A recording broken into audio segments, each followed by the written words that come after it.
லோகேஷ் கனகராஜ் ப்ரொடக்ஷனில் வந்து fight club. ஒரு சின்ன பையன் வந்து ஃபுட்பால் ஆடணுங்கிற ஒரு ட்ரீமில் இருக்கான். அவன் வந்து ஒரு மீனவர் கம்யூனிட்டியில் இருக்கான். அங்கே வந்து ஏற்பட்ட கேங் வார்ஸாக போயிட்டு இருக்குது. இதை மீறி அவன் வந்து ஃபுட்பால்குள்ளே வந்தானா இல்லை கேங் வார்க்குள்ளே போனாங்கிறது தான் படத்தோட கதைக்களம். இது படம் வந்து ரொம்ப ஓவர் வயலன்ஸாக இருக்குது. அதுக்கப்புறம் நிறைய கேங் வார்ஸாக இருக்குது. எல்லாம் படமே வந்து ஃபுல்லாக வந்து நியூ ஃபேஸாக பண்ணனால எந்த கேங்கோட கதையை சொல்கிறாங்க, அடுத்து என்ன கேங்கோட சீன் போகுதுங்கிறது நம்மளுக்கு வந்து டக்குன்னு ஃபாலோ பண்ணுறது ரொம்ப கஷ்டமாக இருக்குது. அதனால் படத்தில் வந்து நம்ம இன்வால்வ் ஆகி படத்தை பார்க்கவே முடியல. படத்தில் ஹீரோயின் வந்து ரொம்ப க்யூட்டாக இருக்காங்க. ஒரு ரொம்ப க்யூட்டான ஒரு லவ் ஸ்டோரி வந்து படத்தில் வந்து ஆரம்பிக்கிறாங்க. ரொம்ப நல்லா போகுதுன்னு பார்த்தா ஒரே ஒரு குறை என்னன்னா, ஒரு 5-10 நிமிஷத்துக்கு மேலே அந்த படத்தில் வந்து அந்த லவ் ஸ்டோரியை காமிக்கல. அதுக்கப்புறம் கேமரா வந்து ஒரு 25% ரொம்ப லோ குவாலிட்டி கேமரா பண்ணியிருக்காங்க. ஃபுல்லாக டாட்டாவே இருக்குது. அப்புறம் படம் வந்து மொத்தத்தில் வந்து நம்மளால் இன்வால்வ் ஆகி பார்க்க முடியல. அதனால் படம் வந்து ரசிக்க முடியல. படத்துக்கு வந்து ஒரு 2/5 ரேட்டிங் கொடுப்பேன். அப்புறம் படம் இன்னும் டீட்டெயில்டாக பார்க்கணுன்னு பார்த்தீங்கன்னா மியூசிக் வந்து ஸ்பெசிஃபிக்காக சொல்லணும். மியூசிக் வந்து பொதுவாக வந்து ஒரு படத்தை வந்து எலிவேட் பண்ணி காமிக்கணும். இந்த படத்தில் வந்து மியூசிக்கு டமால்னு ஓவர் சவுண்டு போட்டு பண்ணுறாங்க.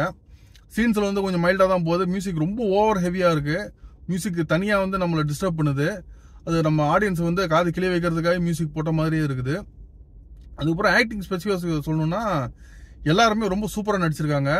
டைரக்டர் எல்லாட்டையும் வந்து நடிப்பு சூப்பராக வேலை வாங்கியிருக்காரு.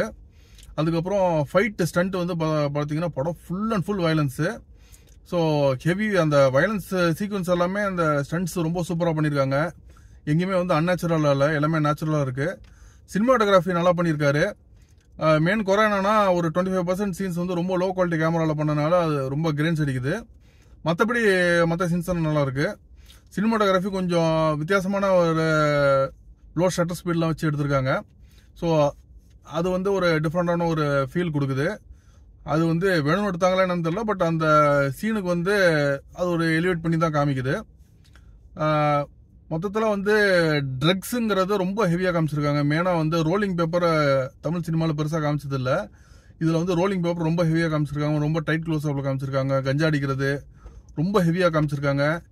கஞ்சா ரோலிங் பேப்பர்லாம் ஒரு ப்ரொமோட் பண்ணுற மாதிரியே இருக்குது படம். படத்தோட வயலன்ஸ் வந்து கண்டிப்பாக குறைச்சிருக்கலாம்.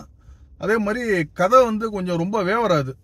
இப்போ ஹீரோ ஒரு கேங்கு, அதுக்கப்புறம் வில்லன் ஒரு கேங்கு, 2 பேருக்கு நடுவில் வந்து ஒருத்தன் வந்து பூந்து ஒரு கேம் விளையாடிட்டு இருக்கான். அப்படின்னு போகும்போது சம்மந்தம் இல்லாமல் வேற ஒரு கேங் வருது. ஸோ அதெல்லாம் கொஞ்சம் வந்து ஒரு கிளியரான ஒரு ஸ்டோரியோட போயிருந்தாங்கன்னா நல்லா இருந்திருக்கும். நிறைய விஷயத்த உள்ள இழுத்து போகணுன்னு ட்ரை பண்ணும்போது நம்ம ஒரு கிளியரான ஸ்டோரி இல்லாமல் அதே டைம் நிறைய வந்து ஒரு ஃப்ளாஷ் பேக் மாதிரிலாம் போட்டு எடிட்டிங்கில் நிறைய விஷயம் பண்ணியிருக்காங்க. அது படத்துக்கு ஒரு ப்ளஸ்ஸாக இருக்குங்கிற மாதிரி அவங்க ட்ரை பண்ணியிருக்காங்க. பட் என்ன பிரச்சனைனா எல்லாமே நியூ ஃபேஸாக இருக்கனால நம்ம இது எந்த கேங்க சொல்கிறாங்க, அது என்ன கேங்க சொல்கிறாங்க, இவன் எப்போ வரான். இப்போ ஹீரோ வந்து பார்த்தீங்கன்னா இன்ட்ரோடக்ஷனில் வந்து ஒரு பெரிய ஃபைட்டு மாதிரி காமிக்கிறாங்க. இப்போ ஹீரோக்கு இன்ட்ரோடக்ஷன் ஃபைட் வைக்கணுங்கிறதுக்காக அதை அப்படி காமிச்சிருக்காங்க. இப்போ அடுத்த சீன்லாம் பார்த்தா அவனை ஃபைட்டை விட்டு விலைக்கு போயிட்டு இருப்பான். ஸோ இவன் என்னடா அங்கே பண்ணான் அப்படின்னு பார்த்தா கொஞ்ச நேரம் கழிச்சு இவங்க வந்து சொல்கிறாங்க இதனால தான் அவன் அந்த மாதிரி அடிக்க போனான் அப்படின்னு. ஸோ இந்த ஒரு ஃப்ளாஷ் கட்லாம் பண்ணும்போது ஒரு நியூ ஃபேஸஸாக இருக்கிற ஒரு படத்தில் பண்ணும்போது ரொம்ப ஒரு மைனஸாக இருக்குது. என்னென்னா ஆடியன்ஸால் கரெக்டாக ஃபாலோ பண்ண முடியல. ஒரு எடிட்டரோ டைரக்டரோ அவங்க வந்து படத்தை ஃபுல்லாக பல தடவை பார்க்கும்போது அவங்களுக்கு வந்து அது தப்பாக தெரியாது, கரெக்டாக அவங்க ஃபாலோ பண்ணுவாங்க. அந்த ஜட்ஜ்மெண்ட் வந்து இந்த படத்தில் கொஞ்சம் மிஸ் ஆகிடுச்சுங்க தான் சொல்லணும். ஸோ படம் வந்து கொஞ்சம் ஒரு அந்தளவுக்கு ஒரு இன்ட்ரெஸ்டிங்காக இல்லை. ஸோ நெக்ஸ்ட் படம் வந்து இன்னும் அவங்க பெட்டராக பண்ணணும்னு வாழ்த்துக்கள். இன்னும் டைரக்டர் நல்ல வேலை வாங்கியிருக்காரு. மொத்த டீமும் நல்லா ஹார்ட் ஒர்க் பண்ணியிருக்காங்க.